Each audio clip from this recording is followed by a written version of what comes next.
મિત્રો, આપ જોઈ રહ્યા છો ગુજરાતની એક એવી ચેનલ કે જે તમારા શહેરના પળે પળના સમાચારો તમારા સુધી પહોંચાડે છે. સ્વાગત છે આપનું A1 અભિક્રાઇમ ન્યૂઝમાં. હું છું એન્કર અર્પિતા પટેલ.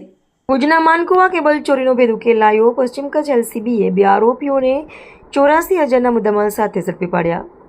પશ્ચિમ કચ્છ લોકલ ક્રાઇમ બ્રાન્ચે માનકુવા પોલીસ સ્ટેશન વિસ્તારમાં થયેલી કેબલ ચોરીનો ગુનો ડિટેક્ટ કરી 2 આરોપીઓને ઝડપી પાડ્યા છે. ઝડપાયેલા આરોપીઓ જુસફ સુલેમાન મોગલ અને નવસાદ અલાઉદ્દીન ભટ્ટી પાસેથી કુલ ₹84,000નો મુદ્દામાલ જપ્ત કરવામાં આવ્યો છે.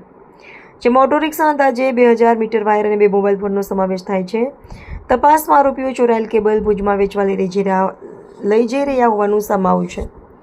આ કામગીરી PSI MH શિનોલ, ASI નિલેશભાઈ Bhatt, ASI Aniruddhsinh Rathod, UHC Dharmendrabhai Raval, UHC Shaktisinh Gadhvi અને UHC યુવરાજભાઈ ગઢવીની ટીમે સફળતાપૂર્વક પાર પાડી હતી. રિપોર્ટર ભરત ઠાકોર કચ્છ.